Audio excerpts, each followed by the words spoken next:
Hello everyone. जैसा कि आप देख रहे हैं, मैंने लिखा है hold on CRPC 1973 and start COI, that is constitution of India 1950. Today we will discuss in this video part 8 that is the union territories, जिसमें सेक्शन 239 से हमारे 242 तक आते हैं सेक्शंस। 242 रिपील्ड हो चुका है, कूर्ग से रिलेटेड था, वो प्लेस कूर्ग से रिलेटेड COORG कूर्ग से रिलेटेड था, अब वो रिपील्ड हो चुका है।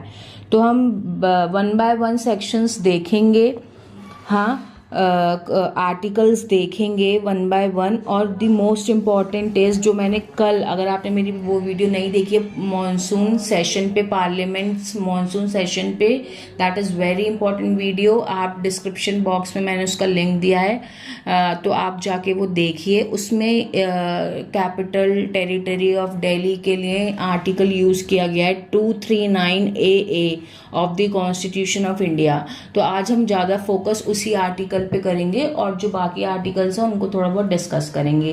तो मैंने अभी के लिए CRPC इसलिए होल्ड किया है क्योंकि बिल पास हो चुका है, वो रिव्यू के लिए गया है, देखते हैं कब एक्ट बनता है, उसके बाद हम उसके अकॉर्डिंग वीडियोस लाएंगे। तो without wasting time let us start. Article 239. Article 239 says administration of union territories. हम देखते हैं ये आर्टिकल कब सब्सटीट्यूट हुआ था। तो ये सब्सटीट्यूट हुआ था by the constitution 7th amendment act 1956 with effect from 1 नवंबर 1956। तो 239 कब उसमें आया इफेक्ट में? 1 नवंबर 1956 में ना। अब हम देखते हैं article 239 specifies administration of union territories. जैसे मैंने पहले भी बताया ये कब सब्सटीट्यूट हुआ था। तो इसका फर्स्ट क्लॉज क्या बोलता है? Every UT that is union territory shall be administered by law as provided by parliament by law through an administrator appointed by the president himself with designation specified. Second क्या बोलता है? The president may appoint governor of a state as the administrator of union territory. मैंने ये bare act की language को थोड़ा simplified वे में लिख के आपको यहाँ पे डाला है। आप जब भी ये वीडियो देखें अपने सामने बेयर एक्ट रख लें जिससे आपको और अच्छे से समझ आए। बट अगर बेयर एक्ट नहीं भी है तो मैंने इसको सिंप्लीफाइड फॉर्म में यहाँ डाला है, आप देख सकते हैं। Now moving on to the article 239. This relates to union territory of Puducherry. क्योंकि अगर हम इतना ही हमारे लिए ये सही, इतना ही हम इसको करें तो ठीक है, क्योंकि अगर हम प्रीवियस ईयर क्वेश्चंस को एनालिसिस करें तो उसमें यही पूछा गया है कि 239A किस से रिलेट करता है। और अगर आपको पूरा पढ़ना है तो आप बेयर एक्ट की लैंग्वेज को देख सकते हैं, बट मेरे अकॉर्डिंग इसमें यही पूछा जाएगा। Article 239A union territory of Puducherry से रिलेट करता है। तो अब हम आगे बढ़ते हैं। Article 239AA special provisions with respect to Delhi. This is very important. First is the 69th Amendment Act 1992 has added 2 new articles, 239AA and 239AB, under which the UTD has been given a special status.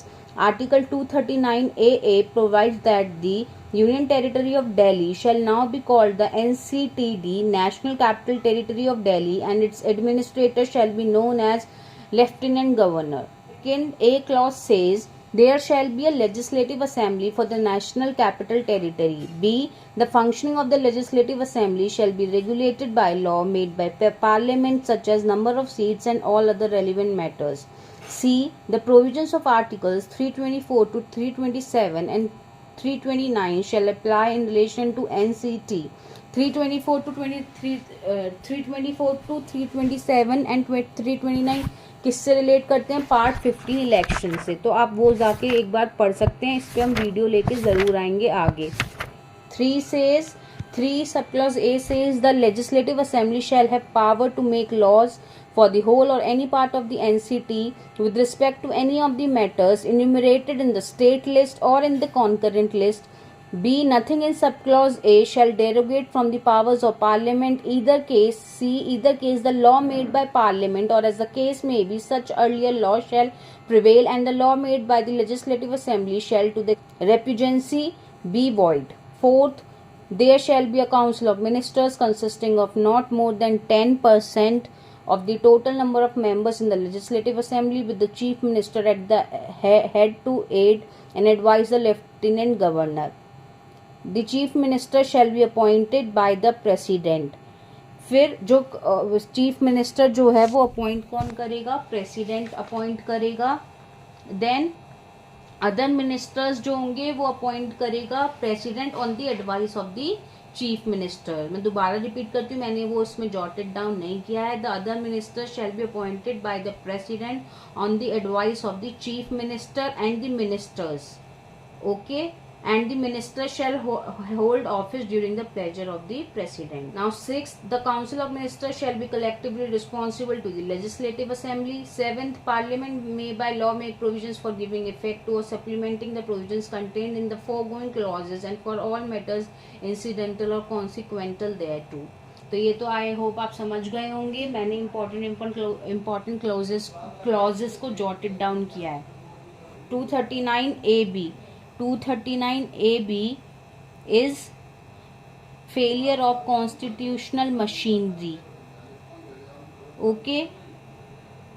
And 239B कहता है power to promulgate ordinances. 240 कहता है power of the president to regulate other territories. और 241 कहता है high court for union territories.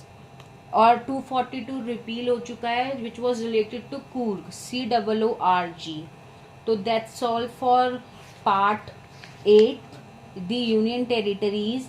अगर आप इसमें PYQs का एनालिसिस करेंगे तो आप देखेंगे जो मैंने स्लाइड्स में डाला है, जो मैंने इस स्लाइड्स में डाला है वही इम्पोर्टेंट आपको मिलेगा 10 years PYQs में. अगर मुझसे कुछ मिस आउट हो गया है तो आप कमेंट बॉक्स में ज़रूर मुझे कमेंट करें, मैं उसको अदर वीडियोस में ज़रूर लेके आऊँगी. बट अगर आपको ये वीडियो अच्छा लगा हो तो प्लीज़ इसको मैक्सिमम से मैक्सिमम शेयर कीजिए और हमारी नोटिफिकेशंस पाने के लिए इस चैनल को सब्सक्राइब करना ना भूलें. Thanks for watching.